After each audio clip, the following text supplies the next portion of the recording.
You seem remarkably energetic considering it's 10 o'clock in France. Claire, have you had your dinner? Yeah, I had my dinner. And but at the beginning, I was expecting to be in California, in Acapulco. Right. And so no problem. But I'm happy to be there, and I had my dinner. And in France, everything is night now. But at least a small bit of you must be American now, I think. Some of you must be American. Yes. Okay, let's see. I think it's 4:05. I'm going to keep an eye on the waiting room, but I think we can go ahead and start, and then hopefully some more people will join us. Welcome, everyone. You know me full well, but just in case this is the first time we've met, I'm Madeline Trifon. I'm a proud, happy sommelier of Plum Market, who for going on 18 months now, hasn't seen you in person, but I've said this more than once. There's an intimacy to these Zoom tastings that I really love. No one's in the back of the room, and there's something very special about that. So before we do anything else, chin chin to all of you for being with us, hopefully in good health, cheerful, your family's thriving. And here we are continuing with these extraordinary times. Claire was just saying she was supposed to be in California for this event. And I told her, well, I know she's disappointed, but there's something very evocative about knowing she's in Bordeaux right now, tasting Bordeaux with us. So just a couple of pieces of housekeeping. By the way, thank you for getting off if you're working a little early on. We have perfect weather, Claire, right now in Michigan. Absolutely perfect. It's our best time of year. So I think the people who got off work a little early had a good excuse. And some of them are tasting outside, as you can see. By all means, pour your wine and start tasting. I put this in the chat room. We're going to start with the Ferrier, the Chateau Ferrier from Margaux. And then we're going to talk about the Chateau Aubage Liberal from Pauillac. But you can do them in however order you want. If you're hesitating opening both, I'm going to remind you, these are young Bordeaux, and if you're going to drink them over 2 or 3 days, go for it. They can handle the air. What else to tell you? You're always wonderful about keeping yourselves muted. We have a remarkably well-mannered group of attendees to our virtual tastings, and I'm grateful to you. By all means, unmute and interrupt us if you want to ask a question. But keep the chat room going. Usually we have a pretty enthusiastic chat room going. And Chip, will you wave just so everyone knows who you are? My dear friend Chip Delsner, who I've known since the year I started as a sommelier and knew nothing about wine for a significant amount of time. I'm proud that he's a friend. He is one of the most prominent importers of Bordeaux in the United States, and I'm not exaggerating. And I've been lucky enough to go to Bordeaux twice with him. So I'm trusting, Chip, you don't mind keeping an eye on the chat room in case a question comes in that you can answer easily. Would that be okay with you? Of course. We're going to. And it's almost 20 years since our first trip to Bordeaux. Since our first trip to Bordeaux, right. Tasting. So pretty soon we'll be due for another one, and then I can see Claire in Bordeaux. Yay. We're going to try to keep this to an hour, and not run much over, and you can blame me if we do, but I just get interested and ask questions. But I just want to be sensitive to the fact that it'll be, when we end, it'll be after 11 p.m. in France. So I think there's nobody in the waiting room, and we can go ahead and start. So I'm just going to shorthand an introduction to someone who I could actually read, a 5-page bio on, and I'm not really sure how to do that, but I want you to tell your own story, Claire. But I will tell you that reading that you started, getting ready for your professional life by preparing a doctorate in physics applied to archaeology pretty much stopped my mind, and then you're going to tell us how you transitioned to the wine business in Bordeaux at a young age. But I will mention, and Chip reminded me, Claire's full name is Claire Villars. You pronounce the S, correct? Yes. Oh, yay, I got it right. Lurton. And, people know the name Lurton. Consumers will probably have heard of it. but her maiden name Villars and also her family name Merlauts are as prominent in Bordeaux as Lurton. If you're Bordelais or you do business in Bordeaux. Her grandfather was a great in the Bordeaux world, just not as well known to us as Claire's husband's father, Lucien Lurton. Claire's mother is, already my hero, because she was a true pioneering presence in Bordeaux at a time when a woman walking into the winery will spoil the wine. So you'll tell us about that. And Claire took over for her at an early age. And Claire herself, and she'll speak about this at length, is a true pioneer in Bordeaux, but also globally in organic and biodynamic viticulture, commitment to that. I mean, and I'll remind us all that this is not pervasive in Bordeaux. And so it's groundbreaking. She was one of the people leading the way. I mean, what, 5% of the region is organic, something like that. And the two of you run 3 of the 6 classified growths that are fully biodynamic. That's a staggering statistic. Finally, I'm glad that you're going to talk about Gonzague, and we're going to see a picture of him, but the two of you stand wholly and completely individually and together. And I think that's just wonderful. And I'm thrilled we're tasting 2 wines from the pretty spectacular 2018 vintage. So that said, everyone, please say hello to Claire. Welcome to Michigan, Claire. I know you've been here. I think the last time I saw you, you were standing at a downtown restaurant. And I tasted wine poured by your hand. So we're thrilled to have you with us. Thank you. Welcome too. And happy to be there. And I didn't visit very often Michigan, but I know that in this period of time it's lovely and beautiful. And so you can pretend you're with us. You can pretend you're with us. And I'm going to start putting pictures up here just for all of us, so that you and I can remind us what we want to talk about.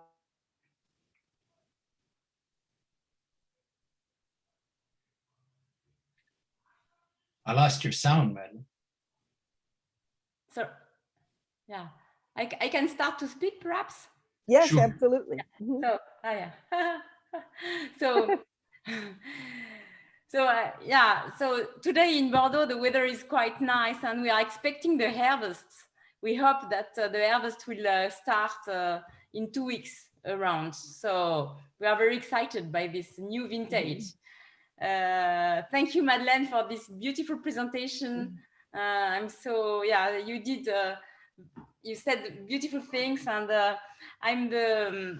I inherited my chateaux when I was very young. I was only 24 years old, and I was so fortunate to have a wonderful family. My grandfather was a big worker. He was a hard worker, and so this picture, it's my husband and me.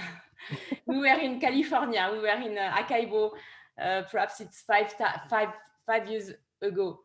And so my family is in the wine business for now. I am the 3rd generation. So my grandfather started to buy some chateaux 70 years ago. He was blind, completely blind. He lost his eyes perhaps at 40 years old, but he was so smart and so visionnaire. He was exactly the most visionnaire guy in Bordeaux. So he purchased some chateaux, he purchased some wine merchant too, and he passed away. He was 97. Oh my goodness. Wasn't he called something like the blind magician in Bordeaux? He was so much respected that his lack of eyesight was not an issue at all. Absolutely. And it's so funny because, as I told you, my parents had an accident. So unfortunately, I had to come back. I was in Paris and I had to come back to Bordeaux to take over the chateaux. And my grandfather always, when he spoke, I learned everything from him. And many times he explained me how many chateaux they had, and how was the market, and how was the best chateaux and everything on Bordeaux. He was very, very knowledgeable. And one time he said, the Lurton family is a huge family. They have plenty of chateaux. And if you need advisors regarding the vineyard and how to manage the vineyard, please call Lucien Lurton. Your mother had a lot of respect to Lucien Lurton. And at the same time, because Lucien Lurton is my husband's your father-in-law, right? Your father-in-law. My father-in-law, my husband's father, my father-in-law. And at the same time, my father-in-law said to his sons, because he gave chateaux, he had a lot of chateaux, more than 10 chateaux, and he had more than 10 children, he had 11 children. And he gave a chateau per children, and he said at this period of time, if you need advice regarding the wine merchant and regarding all the negociants, and please call Jacques Merlauts. And, and we met together a few months after that, you know. So when did you meet? When did I meet Gonzague? I think I lost you. Merde. Madeleine became muted, but yes, when did you meet Gonzague? I met Gonzague 6 months after I started. So it was in 93 at a beautiful Fête de la Fleur in Mouton Rothschild. Oh, can you hear me now? I have slightly unstable internet. So I think, can you hear me okay? Yeah, very well. I think what I'm going to do, and I'm going to pull up the PowerPoint, but I'm also going to email it to you, Chip, okay? So that you have it. And that way, in case I disappear, you can manage it. Let me go back to the pictures just a moment, because there's Jacques, and then this next picture, who's this beautiful lady? So my mother was one of the first women who started to run chateaux. She started at the 70s.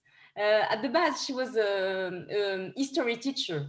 And when my grandfather, started to purchase chateaux, she was so interested by the vines and by the cellar. And so she took over all the management. She was one of the first women who did this work, because she was not in the communication or in the sales. She was really in the vineyard with her boots. When I was a child, I was so ashamed because she always came at school. She had never good hair. She was in boots with jeans, and you know, so it was a period of time. Yeah, my mother was. She took a lot of time to go in the cellar.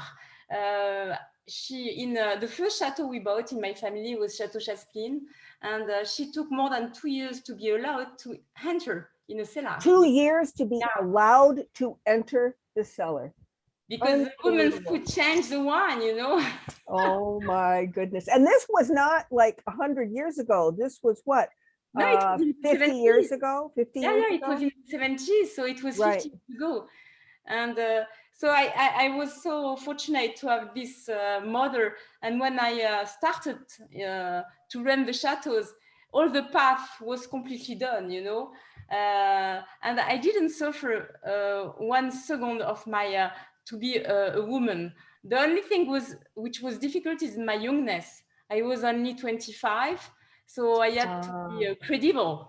So hopefully I study a lot of science, so I learned some enology courses to be more credible outside. But the most difficult things, and I was 25, but I looked more 18 or 19, you know.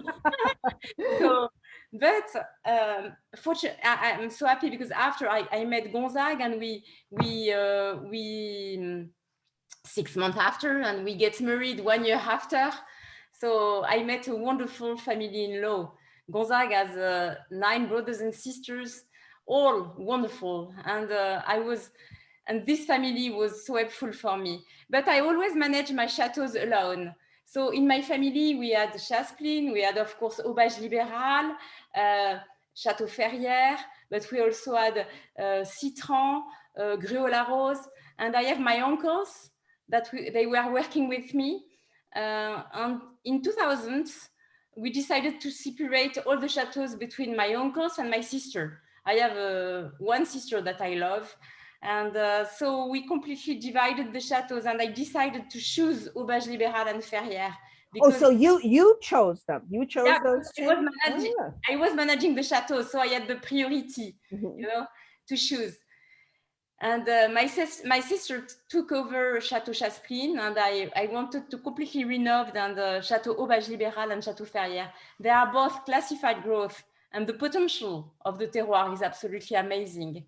Is that what excited you? Is that why Yeah, you chose absolutely. those two? Yes. I'm disappearing once in a while because I'm trying to send Chip the PowerPoint just in case something happens to me. Okay. But you know what we can do if you want to, Claire.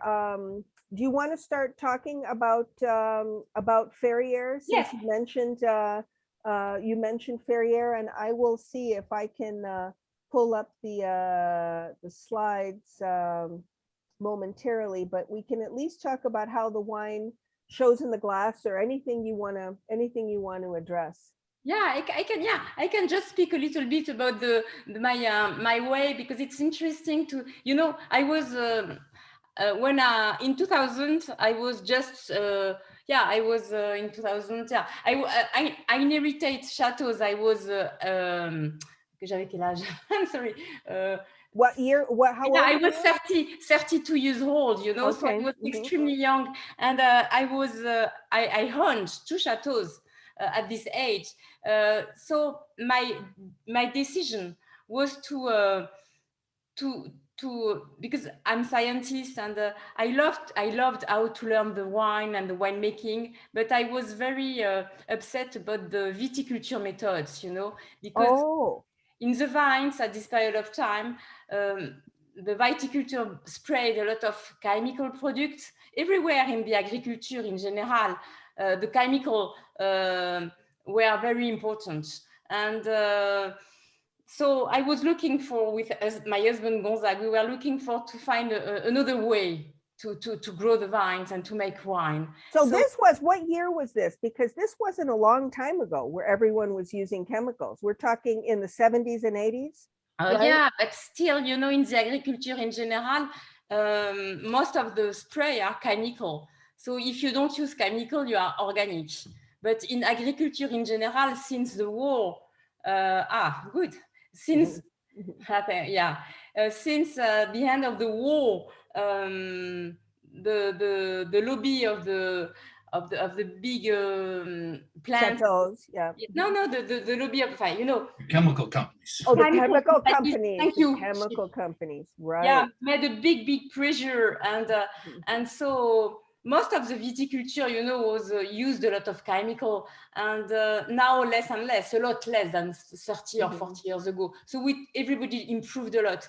But with my husband, we were looking for a completely different viticulture. So it's why we were approaching all the biodynamic aspects. But at this period of time, biodynamic was a little esoteric, you know. It was a little cuckoo at the time, right? Yeah. Yes. So we met many interesting people, and we start our first trials. And so now with my husband, we have 3 classified growth completely in biodynamic certified. We have 140 hectares. Everything is in biodynamic. So we are the bigger owner of. That's the biggest chunk of land in Bordeaux that's biodynamic. That is bravo. That is a tremendous. I'm going to show us our cool map so we can show where we're located, everyone. This is my new toy, you know. So there we are. And I love how this shows the river. So we're going to Margaux, right? So Margaux is around 25 kilometers north from Bordeaux. The city of Bordeaux, right. And you see that the Medoc is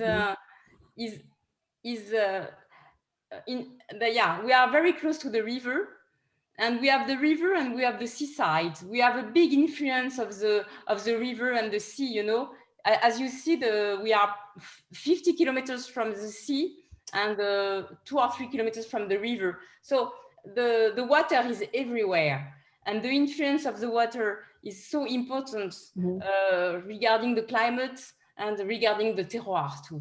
And also the, correct me if I'm wrong, but the issue of mildew, you know, and humidity is, Yeah. mhm. Fortunately, less in Medoc than in other areas, but Bordeaux in general, all the Atlantic side, Mhm. has a very wet climate. And today we can say that Bordeaux owns the most important part of organic vineyards, because Bordeaux is a big appellation. There is 120,000 hectares. So I will say 300,000 acres of vines. So it's the biggest appellation in the world. And today, more than 10% are inorganic. So we can be very proud that more than 20,000 hectares. That's a lot. Yeah, It's a lot. It's a increased lot. a lot. But to be inorganic and in biodynamic, you take a lot of risks. So we have to be ready to lose some yields, some years, and the yields are a lot smaller. So it's a very difficult choice, you know, Choice, right. in Bordeaux, because the mildew issue is very strong. Yeah, but it shows your commitment to quality, and also, frankly, it's beginning to show in your wines. I mean, I'm not flattering you when I say your wines are starting to get, these two wines are starting to get unbelievably good ratings, even from people who don't throw around compliments a lot, like Galoni, you know, is raving about both. I have to ask you the question. So is this a home? Do you live here when you're there? Yeah, so we were living there when today I'm in Bordeaux, unfortunately, because the children are at school in Bordeaux. But during the holidays or during the lockdown, we were in Ferrières. The house is wonderful. So very comfortable, just the size that we need. Fantastic. So yeah, Chateau Ferrières is a very beautiful chateau. It's in the heart of the village of Margaux. It's only 25 hectares, so it's a very small vineyard, but very well located. This is a beautiful picture. You know, we had big frost this spring, as we had in 2017. So the only way for us to fight against the frost is to fire some candle, natural candle. It's candle with vegetable. You know, it's not petrol. And the only way to fight efficiently against the frost is to put 300 candles per hectare. 300 candles per hectare. And to tell everyone, 1 hectare is like almost 2.5 acres. But what actually happens? What do the candles do, Claire? Well, because we have to light the candle in the middle of the night, sometimes very early in the night, depending of the temperature, which is decreasing. You know, we have a forecast weather, and we are going in the vineyard to see exactly what is the temperature. And when it's lower than -2, less 2 degrees centigrade, right? Under 0, we light them. So we need to be 1 person per hectare. The fire bring heat, which help the vines to fight against the frost. This year we had frost under less 5, you know, 5, 6, and it was the spring. And as you see, we have birds, and the birds are so fragile, you know. So fragile, right? Yeah.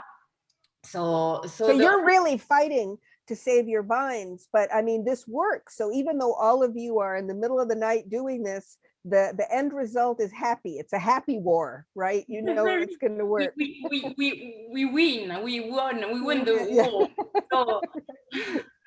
So it's a big success. So Ferrières, we have beautiful building for the cellar. This is the reception of the harvests. As I told you, this is new. You designed this, correct? Yeah, I designed it 8 years ago. Wow, it's beautiful. It's inspired, you know, with the 19th century. In Paris, we had beautiful building in iron, you know, at the end of the 19th century. And I love this big building. And, you know, it's the connection between the two cellars. So it's outside, it's outdoor, but the connection between the two cellars has this shape, and we can make the bottling, we can harvest there. So it's very convenient and comfortable. So beautiful. So the sorting table. So the harvest, which will start in 2 weeks. So everything is, of course, by hand. Ferrières, we have 24 hectares, as I told you. We have the 4 varieties. We have Cabernet Sauvignon, we have Merlot, we have Petit Verdot, and we have Cabernet Franc. And on the 24 hectares, we have 7 hectares which were planted 70 years ago in the 50s. Wow. And when you inherited this estate, didn't you do a lot of replanting, Claire? Yeah, but you know, I did some replanting of the young vines, which were not very qualitative, but the old vines, which are very qualitative, because we had beautiful massal selection. That we do is each year we have some plants which die, so we replace the death plants, but we keep all the old plants. So every year we plant 10,000 plants.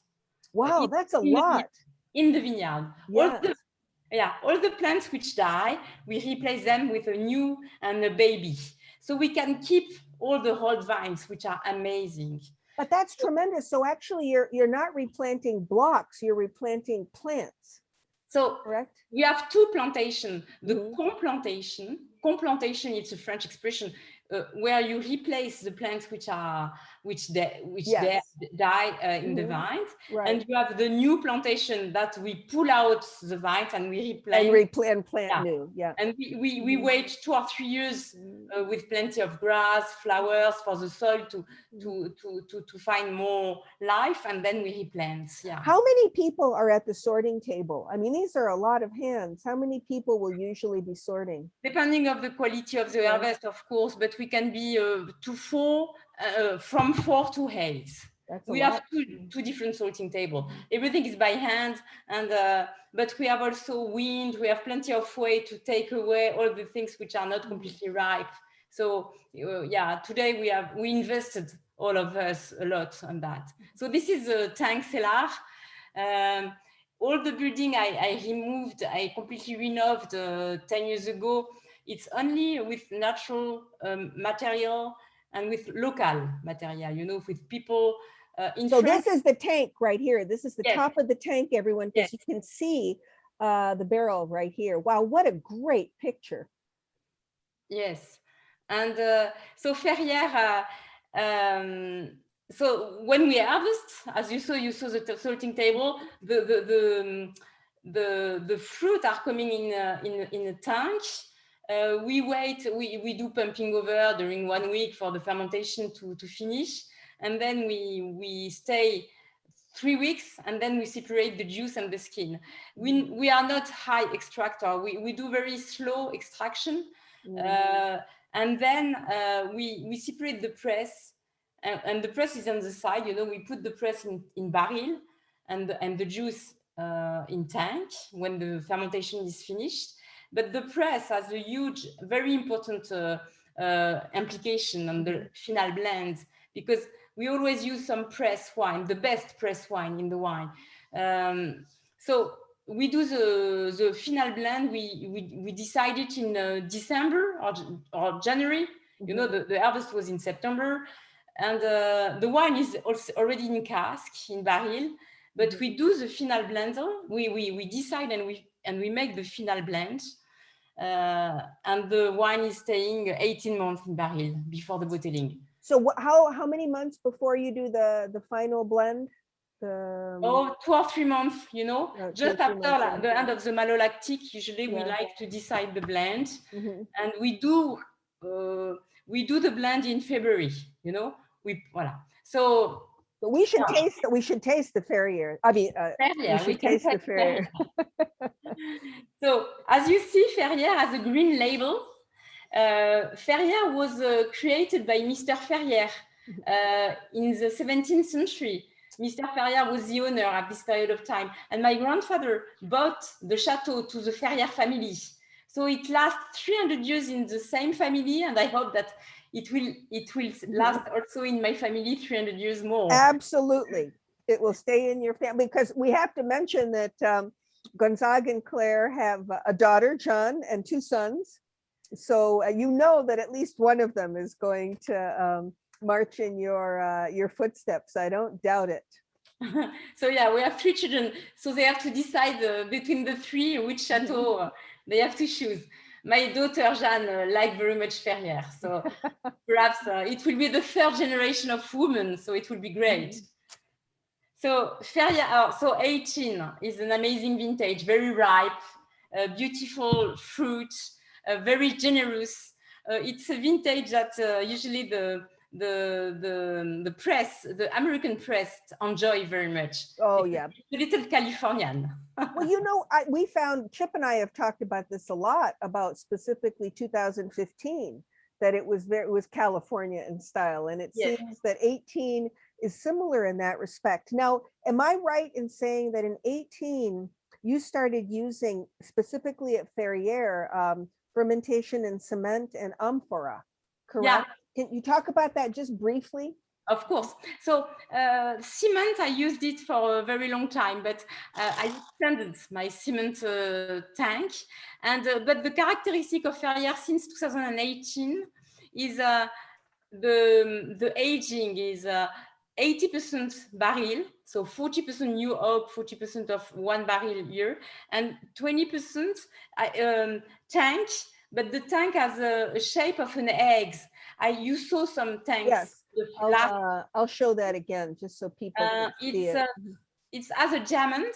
It's as a diamond, and it's an egg inside. It's an egg, yeah. So you don't see it very well. You will see it more easily on the Aubage Libéral. Yeah. So the inside of the tank is completely round, very smooth, and the wine in this small tank has a beautiful aging. We don't have to add any oxygen, and we don't have to rack the wine. And the wine you can just leave it alone, correct? You can during 1 year, right. You know, 1 year we don't move because there is a micro-oxidation through the concrete, and the wine is showing a lot of fruit. You know, it's not as deep as when you have wood, because with the barrel you have more fatness, but the fruit is so bright. And in this blend, you have 20% of the diamond tanks or amphoras in terracotta, and this 20% give this very bright fruit. Do you get to use less sulfur then? A lot less, Madeleine. That's a big deal, everyone. So that this is intentional, because in addition to how it impacts the style of the wine, everyone's so sensitive about the subject of sulfur these days. Can you describe the wine, Chip and Chip I and just Claire? want to finish on the sulfite. You know, Ferrières is a Demeter wine. You know, to be Demeter in the wine, you can be biodynamic and Demeter in the vines, but to be in the wine is very difficult, because everything is forbidden. You are not allowed to use some yeast, some bacteria, some nitrogen, nothing. The only thing that you are allowed to add is a little bit of sulfite, but twice less than a normal wine. Wow. So it's very exigent.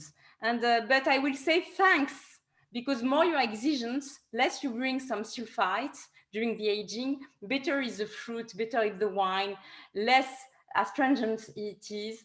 And I think that our wines, even if you can keep it for 20 years, the wine is very, very smooth, no aggressivity. Of course, it's a big wine, but very well balanced already. This is actually pretty rich. You know, we always think of Margaux as being feminine. You know, I get to say that because I'm a woman. But this is, you know, this is accessible, and the tannins are smooth. But it's got power mid-palate, Claire. You know, this is it's really showing the impact of Cabernet Sauvignon. Yeah, so this one has a lot of Cabernet. We have 70% Cab, we have Merlot, we have Cabernet Franc and Petit Verdot, the 4 varieties. But that's high percentage of Cabernet, right? Yes. That's a high percentage. But the typicity Ferrières is quite masculine for a Margaux. Most of the vineyard is on Margaux at the north of the village, which is probably make more masculine wine than in the south. And because of the age of the vines, which is very old, so we have a very concentrated wine. The yield always in Ferrières are very small. We are, you know, we produce small amount of wine, but the wine is is very concentrated. And the freshness of Ferrières is a characteristic of the wine. You have a lot of mint, you have a lot of freshness, you know, even if it's fruity, it's very dark fruit, you know, black fruits, and very, very fresh in the taste. It smells like flowers too to me. I love the smell of it, violets and lavender. You know, it smells so pretty. We have one question, like what food would you pair with this wine? If you were gonna, if it were actually 8 o'clock at night and you had opened a bottle of Ferrières and you were cooking for yourself and your family, what would you want to make there? You know, so because the wine is quite young, you know, so you need to have something which has taste. Meat is excellent. I will not recommend you the fish. Fish is more for older wine. I love red wine and the fish, sincerely, but not on Ferrières 18. I think all the, comment on dit, le gibier. gibier, the like, sweetbreads, or you mean? Venison? Oh, venison, yes. Venison. The game, yes. Yeah, venison is perfect, but of course beef is perfect too. With you know, barbecue. With a barbecue, it's wonderful because you have the smoke of the barbecue. I will say, you know, most of the food will match very, very well. And even this kind of wine, you can start it with the aperitif because it's always better to heat with.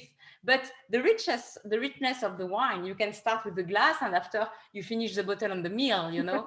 So but you know, the wine is very lifted. It's got good acidity. It's very pretty. And I think it's showing very well at this moment. Chip, do you have it in your glass? Do you want to comment on it at all? People love to hear what we have to say about the wine. I don't know if they need to hear what I have to say, but go for it. I enjoyed it very much. And just the other night, tasting some young 18 Bordeaux's with lamb was just ideal. Well, you know, when is lamb not appropriate with Cabernet-based wines? That's all I have to say, you know, but this is the Greek talking. So I think what we should do, by the way, you'll notice that Claire mentioned barbecue. Hold that thought, because she has spent and continues to spend significant amount of time in the United States, because we're going to talk about her Sonoma estate at the end, though we're not tasting it today. So I'm thrilled that you're familiar with our barbecue, Claire, and I'm going to go ahead and start the conversation about is it okay to say aubage, or am I being disrespectful? Do you want me to say the whole name? No, aubage is perfect, Madeleine. Aubage libéral. So the name is quite complex because au means high. Bage is a village. It's South Pauillac. There is Linge-Bage, Croisé-Bage, Aubage libéral. So it's a localization. And libéral is the name of the fondateur of the chateau at the 18th century. You know, most of our chateaus have the name of their fondateur. They were so proud to have beautiful vines which could produce very good wine. So we inherited of chateaus which are very well known for 300 years, you know, so we are a small part of the edifice. We need to be very humble, you know. So Aubage libéral is in Pauillac. Can you show your wonderful map? Yes, here we are. Aubage is a classified growth.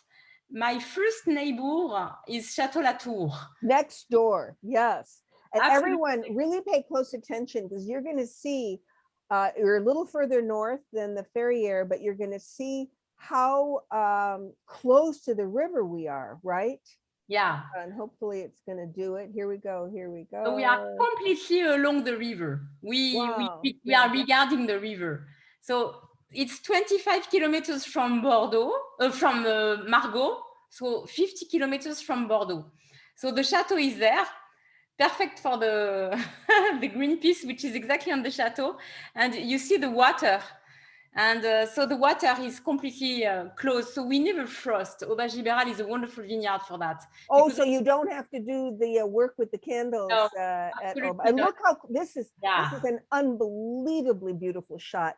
There is the river. How many kilometers are you? You're very close. Oh, well, no, I think it's 100 meters. Oh, wow. You know, at the top of the vines, we are perhaps 200 or 300 meters from. Oh, that's right, because the vines are running close to the river. These are all your vines, correct? Yes. All of your vines. Just at the right, it's Chateau Latour. So just one small road divides the two vineyards. Wow, that is so exciting to me. So did you become biodynamic before Latour? Of course. I love it. But I'm very happy that Chateau is doing that too. Yeah. And more we are in this way, better it is. So, Auberge Libéral is a wonderful piece of estate. It's 30 hectares, a little bigger than Ferrières. But on the 30 hectares, half of the vineyards is around the chateau, completely along the river. And the influence of the river is so important, you know, in the wine and in the terroir. Just to tell everyone who thinks in acres, that's almost 100 acres, as Yes. opposed to the Ferrières was what, almost 60 acres, just to put it in a frame of reference. I think I have that right. Yeah, but for classified growth, it's very small. Yeah, right. No, I mean, I was shocked when I found out how big Lafitte was, you know, yes. a long time ago. So what, these flowers between the vines, is this normal? Yeah, absolutely. So we have you don't see it exactly on this picture, but we have the highest density in the world.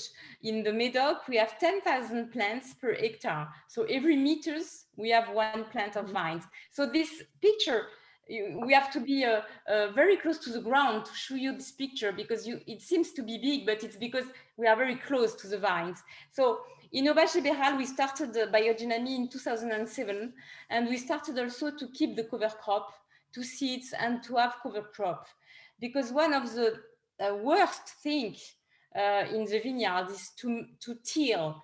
When we till too much, we destroyed all the horns, all the life in the ground. So you're very careful about how much you use tractors, correct? Of course. And more you have grass, more you have cover crop, more your soil is alive, and better is the biodiversity, better is the fight against the warming climates, and everything is positive. The only things which is very difficult when you have cover crop, as we have there, is when you have to cut it. And in the spring and summer, the grass is going very high, and can completely shadow the vines. That it's the winter. The winter in Bordeaux, it's cold, not as Michigan, but colder than in California. Now, you know, everyone notice how you'll see these are different, because I was reading, this is so exciting. You have everything ranging from mustard to legume to radishes to cereals to flowers. You have all these different cover crops. Yeah. So we seed different cover crop in function of the blocks of vines, and we can keep the life and the biodiversity. It's the key of the success to be inorganic. More you have biodiversity, better is you can fight against the disease, and especially the mildew. So this is mustard. You know, we have mustard. Yes, we have a lot in California too. And when you eat it, it's delicious. It tastes mustard, you know. Perhaps one time the grapes could have the taste of the of the mustard. Mustard, maybe a little bit. That's okay. You know, I read too in your fabulous information about carbon sequestration because of plant cover. We're also concerned about carbon, and you make the statement that if all agricultural soils had plant covers, we would capture 10 times more carbon than that we reject. So you have made yourself an expert in this subject, and you're putting it to very practical use in your vines. Bravo for you, Claire, you know. Thank you. And what we are doing too is to insert some trees in the vineyard. We do some 2 blocks of vines where we pull out some vines to plant some trees.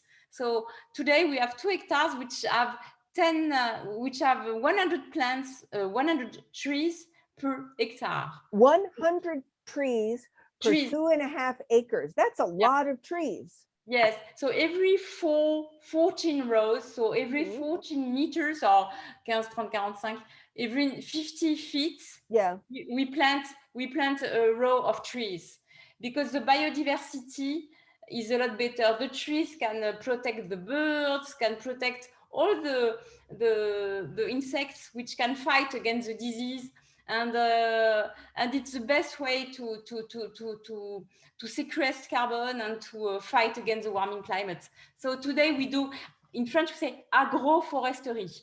So we do agroforestry, correct? And you're planting different kinds of trees, correct? Nut trees, fruit trees. Yes. I So we love this view. What are we looking at? This is the this is where you store your barrels. Is that Yeah, correct? The exactly. shed? It's where we store the barrel. Yeah. And, you know, in Auberge Libérale, we have water everywhere. We have the water with the river. We created plenty of piece of water because the water is everywhere. So this is the eggs, the small eggs, which has the shape of diamonds, is the same that we have in Ferrières, that we use also in Auberge Libérale for 20%, and which give wonderful results. As for Ferrières, we use very small amount of sulfite, and we try to keep the fruit as much as we can. We do a wonderful work in the vineyard without any spray, chemical products, just with natural things. And we need to, when you have a beautiful fruit, you need to have a lot of caution to help the fruit to be a big wine, you know. So in the cellar,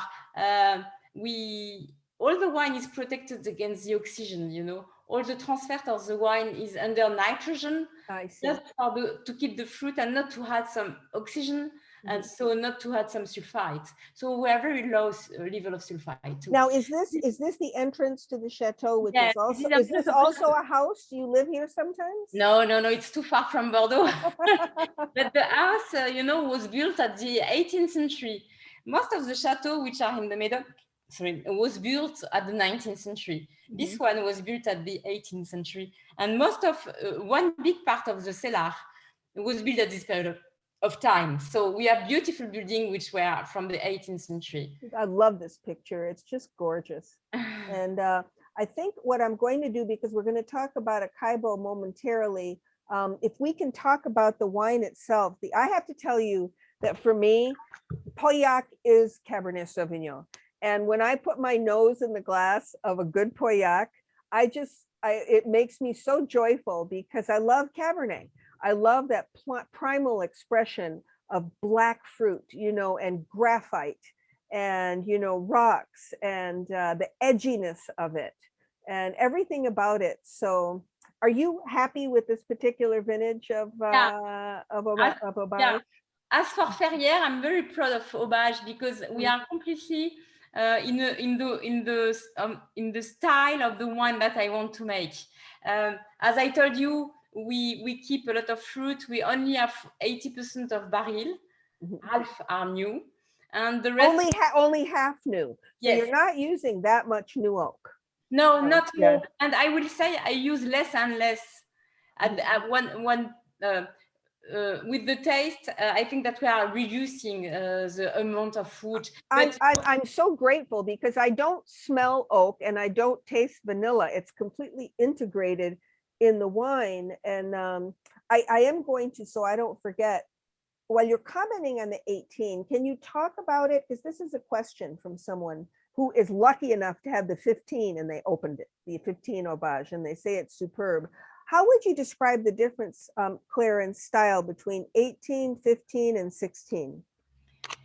Alors, I think that 15 is a very good vintage in Pauillac, but 16 is better. So 16 is probably more complete than 15, more fat, more rich. 15 is beautiful and probably better to drink now. It's a little softer, rounder, more forward, right? Yes. 16 is a very rich vintage. It's probably one of the best vintage we never had. But, you know, 18 was the turn of a different...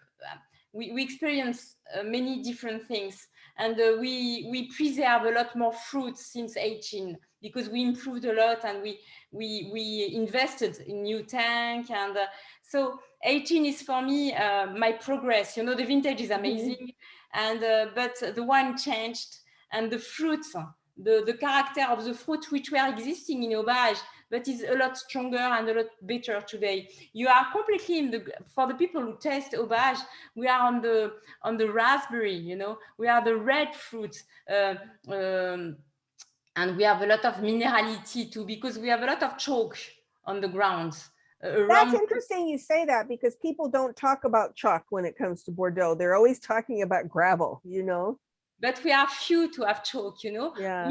You can have chalk on the plateau of Saint-Emilion, but in the Médoc it's quite rare. The only place where you have chalk is Auberge Libérale, La Tour, Léoville-Lascales, all the vines which are regarding the river. We have a lot of chalk underneath. Thank you for talking about that. I've never heard anybody say that out loud. So Because it's the, we are very few. We are very few to have chalk. So Latour, Aubage Liberal, and what else? Léoville-Las Cases. Léoville-Las Cases. So Yes. Chip, this is really revelatory to me. And it probably impacts the way the mouth feels and the acidity too, doesn't it? Absolutely, absolutely. Yes. Mhm. The acidity is always extremely but the acidity is not a default. It's just a tension, you know. And so I don't know for the people who if you have the 15 you can have some truffle taste, you know, white truffle, and because with aging, Aubage is very truffle, and because of the chalk, you know, and the density in the taste has very a chalk taste, you know. And you know, it's interesting comparing the mouthfeel of the Ferrière to the Aubage. You know, the Ferrière has firm tannins, but it's a little bit more drying on the Aubage. You know, it's Pauillac to me. It's like in America, we would say a little more Foursquare, you know, a little bit, I don't know, a little bit happily and attractively harder. I just love this wine, you know, and I can't wait to see what it's going to do. Claire, we're going to talk about a Caibo, but we've got a great question. Somebody asked the question, doesn't the shade of the trees hurt the vines? No, because we have to prune the trees. You know, it's many people think that the trees can damage the vines, but in the past, the vines and the trees were completely all together. And until the 50s, everybody had plenty of peach and apple and in their vines. But because we wanted to mechanize everything, so all the trees were gone. But in the past, the trees were completely mixed with the vines. So we have to learn how to work again with the trees. And for the sharing the wine, I think, of course, Chip, you said about Ville, but on Aubage, I think the best is, of course, mince, comment on dit? Comment est-ce qu'on dit en français? Le mouton. Oh, le mouton. So the lamb, yes. The lamb. I just said lamb chops, small lamb chops, you know, with a little bit of olive oil. Yeah, but the beef is superb also, you know, all the meats. Oh, wait a minute. Mouton is beef. Agneau is lamb. No, mouton is lamb. Is lamb too. Sorry, my French is bad. Yeah, I thought it was the veal, but the lamb is working very well with Aubage too. But all the red meat and all the white meats too. And you can have some spicy food a little bit because the wine is so rich. Just the last thing is, very often we say that I do very masculine wine in Ferrière because it's a masculine Margaux, but Aubage Libéral is very feminine. So Aubage Libéral is a feminine Pauillac, yes. And Ferrière is a masculine Margaux. I love it. Now I have to warn everybody because Claire and I talked about this, and the only reason we didn't officially show a Caibo, which is her Sonoma property, is because we were doing 2 premium reds. And also she's in Bordeaux, so I wanted to really highlight that. But it would have been a huge oversight not to talk about a Caibo, because I'm going to lead off by saying I was very touched to read, because you and Gonzague, you know, you run your businesses separately and your estate separately, but you collaborate on this. This is a true collaboration, yes? Absolutely, Madeleine. So my Gonzague own Chateau d'Urfort-Vivens. I own Aubage Libéral and Ferrière. And we always worked separately, except the 3 children that we had. And so we wanted from the beginning to build something together, not in the family business, but outside. And we were looking everywhere in the world. And one day, my father-in-law, Lucien, who loves Sonoma, he went in Sonoma many times, 2 times with us. He spent 2 summers with us. And he always said, you have to visit Sonoma. Sonoma, we can make great, great wines. So, but for us, it was difficult to go in Sonoma because the harvest is exactly at the same time that the harvest in Bordeaux. But years after years, of course, we we had better people who were Teams, you train people to watch this. Yes. exactly. We train people. So we decided to visit Sonoma, and we visited I visited in January 2011, and we bought Acaibo in March 2012. So in 1 year. 1 year. Ah. So we should show everyone where. So actually, it was your father-in-law that was enthusiastic about this. Yeah, and because he always think that Acaibo, he always thinks that Sonoma is very close to the river compared to Napa, so colder. We are at the same level than Calistoga, but closer to the water. So you're facing the water, and you actually have a path here between the water and the estate, right? Yes. You're in Chalk Hill District, right? Yes, exactly. Chalk Hill District. Mm-hmm. So Trinité is the name of the ranch, and Acaibo is the name of the wine. So it's very, very steepy. You see the vines there. Of course, at this period of time, we removed one part of the vines. So on the picture, I think it was in 2014. So all the vines were not planted. So we have 24 acres. Cabernet Sauvignon in big majority, but also we have Merlot and Cap Franc, and it's very steep, very hilly. We have a lot of wind. Everything is manual because sometimes you have 50% slope, and we can make a beautiful wine, very well balanced, not as hot as Napa because we have the smog and we have the climate of the Pacific. The Pacific. So you have the Pacific influence. Right. A lot more than Napa. So I will say Chalk Hill is at the cross of Night Valley, Alexander Valley, and Russian River. Mm-hmm. So you actually have what? You have the Russian River to the west, and you have Knights Valley to the north. Yes. Correct? Yes. And Night Valley on the east, northeast, yeah. And Alexander Valley on the west.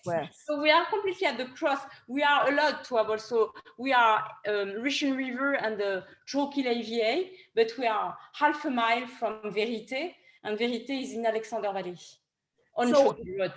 So was the estate Verité, was that your name, or was it the existing name?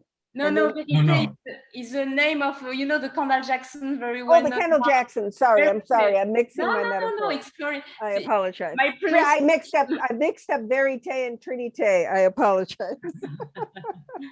No, Trinité is the name that we gave, but we were not. But the name of our wines is Acaibo. Acaibo means 3 fishes because on the label. Yes. Oh, let me go back. I was going to ask you about that because there are the 3 fishes. So the Trinité refers to these guys right here. Yeah. Correct? Mm-hmm. So in fact, the logo of Bordeaux is 3 moons. So we make a declination of the 3 moons in 3 fishes. We have 3 pounds. We have 3 children. And the name of the estate is Trinité. Oh, beautiful. And Acaibo means 3 fishes in a native Indian American language. You did some significant research to find that, I understand. Yeah, yeah, because Aka means fishes and Ibo means 3 in Pomo. Pomo was a native Indian American tribe who were living in Pittsburgh. So as you see, we have cover crop, we have organic vines. We have very fortunate because we have 2 pounds, and it's extremely beautiful. These rows run down slope, so you're doing that on purpose, correct? Yes. Vertical positioning of the vines, and how does that help? I think that we can have better density. Better and less erosion, right? That too. Yeah. Yeah, and we have these are old vines. So these old vines we have only 3,000 plants per acre, 2,000 plants per acre. Okay. But the new one are a lot more dense. So this is the pounds that we have, and so water is everywhere. So all your irrigation, does it take place out of this water source? Yeah, but we nearly not irrigate. We just water 1 or 2 times during all the season. Mm-hmm. In Bordeaux, we are not allowed to irrigate, and less there is water, better is the vintage. And when we came in California, we realized how much the vineyards manager was watering and was irrigated. Too much? Too much? A lot too much. Yeah. And more you irrigate, more your ripeness take time, less your acidity, your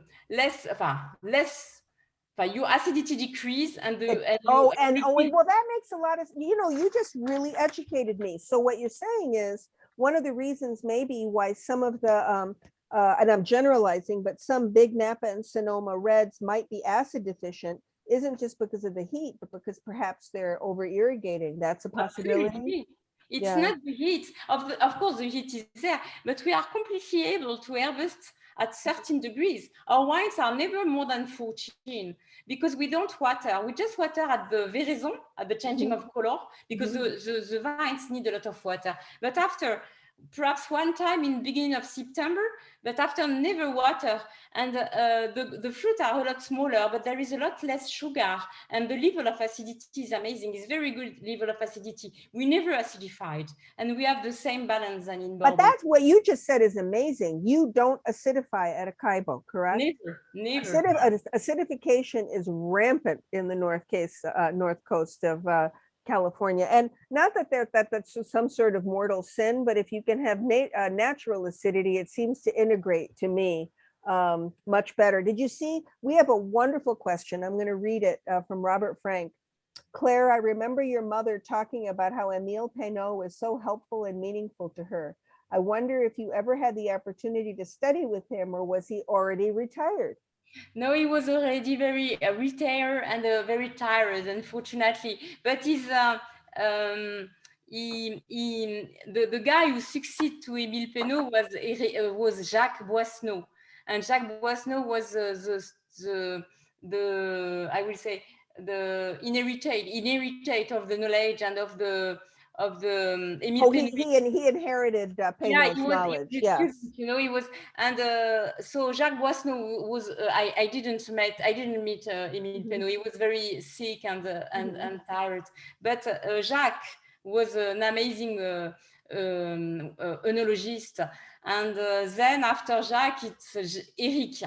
Eric, his son, is a very good friend. Eric has exactly the same age than me. We were at the university together. And Eric Boissonneau, which is exactly in the same philosophy of Émile Peynaud, Eric Boissonneau is probably the best œnologist and the best œnologue conseil that we say in the world. A consulting enologist in Bordeaux. That's a hell of a statement. So everyone can remember Eric Boissonneau, correct?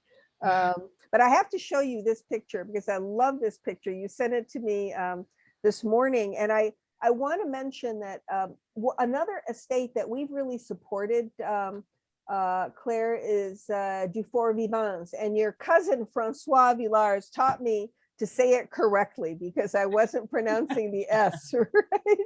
So also a Margaux estate. So I just think that your collaboration is so incredibly special. I had the pleasure of meeting, actually, right, Chip? We met with Gonzague. Where were we?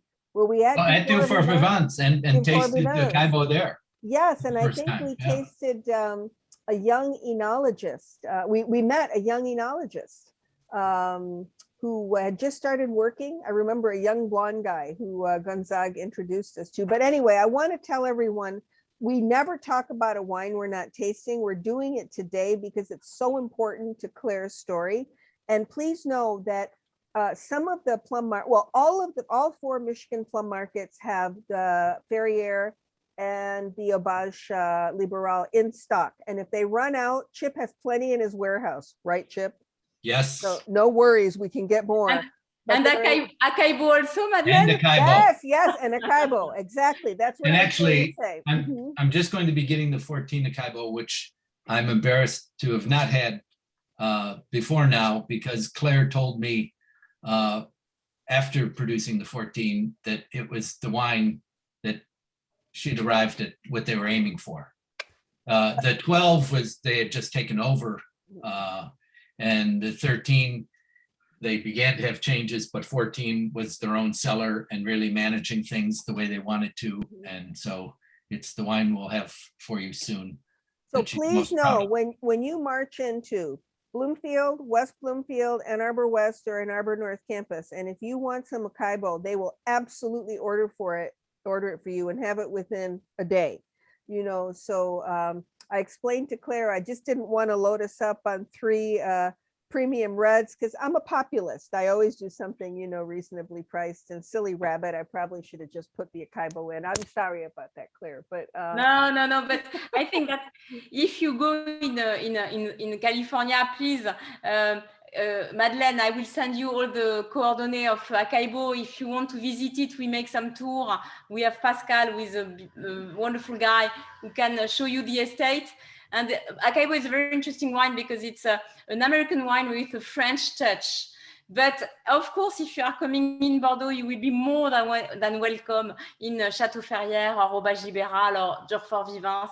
And we hope to see you and to show you that we are doing. Thank you very much, but I have to tell you, chances are good that we'll see each other in California before we see each other in Bordeaux. But I promise you that my next trip to California, I will make it a mission to come to Acai. And if wonderful. I'm really lucky, you'll be there. Everyone, we are running about 10 minutes after 5, which is 10 minutes after 11 Claire's time. Does anyone have a question for Claire before we graciously liberate her from our company? There's a question that came in about hosting a plum tour of California or somewhere in Europe. We've talked about it. We've just never gotten around to it. So hold that thought. And does Plum Market have the 16 Auberge? I don't know, but I'll find out and let you know. And It might be gone. We have 15 and 18. Oh, Denny's online. Of course, we would know. We have 15, which should be showing great, right, Claire? Excellent. Yes. Well, that's what Howard was drinking tonight. That's what Howard's drinking, right? So we have 15, and we have more 18. Any comments or questions for Claire? Everyone, you've been so attentive and remarkably polite. I don't think you're drinking enough wine. I think someone should unmute and speak up. Norm, Elaine, somebody who likes to speak up. The Moroffs, anyone want to make a comment? I'll just simply say the wine is superb. We absolutely love the Auberges, and the Dufour Vivens is also superb. So these are some of our favorites from this area. Thank you for making great wine. We look forward to visiting in Sonoma too. Thank you very much. Yeah, we really enjoyed your wines. Everything was really, really delicious. And I'm making rack and lamb tonight, and I don't know which one I should serve. So, okay. Both. You can drink them over the next 2 days. Where's the invite, Robin? Where's the invite? Okay. You know, Claire, you have to know that a lot of the people that are with us tonight, it's very touching to me. 18 months ago, we were seeing each other every week in person at our West Bloomfield store, though we do have Ann Arbor attendees also, and I would every other week go to Ann Arbor North Campus, right, Kathy? So, yes. We keep waiting and we keep hoping that we're going to do this in person, because both of our event spaces at those 2 stores, if you've been in them, you've seen they're being significantly expanded. So I'm not yapping at you when I say we have a commitment to seeing each other again in person in a more beautiful, expansive way. So I will tell you quickly that the next 2 tastings, well, we're going from sublime to cheerful. We're going from Bordeaux to cider, Michigan cider, on Friday, September 24th. I don't have an invite to show you, but you'll see it soon. And then on October 8th, oh, you'll be happy to hear this. You probably, Claire, have heard of the Vietti Winery in Piedmont, and we're going to have another husband and wife team, Elena and Luca Corrado, that produce the Vietti wines. But please know from all of us, we love you. We appreciate you. Your spirit to me is so welcoming. I can't thank you enough for making. Oh, you froze up again. Madeline froze up. But Claire, thanks for staying up so late for us. Thank you so much. Thank you very much. Thank you. Thank you, Chip, for that, and Madeleine, of course. So have a wonderful end of day. I think I will go to sleep. So hope to see you in Bordeaux or Sonoma. Bye-bye. Thank Thank you. you. Bye-bye. Yeah. Au revoir.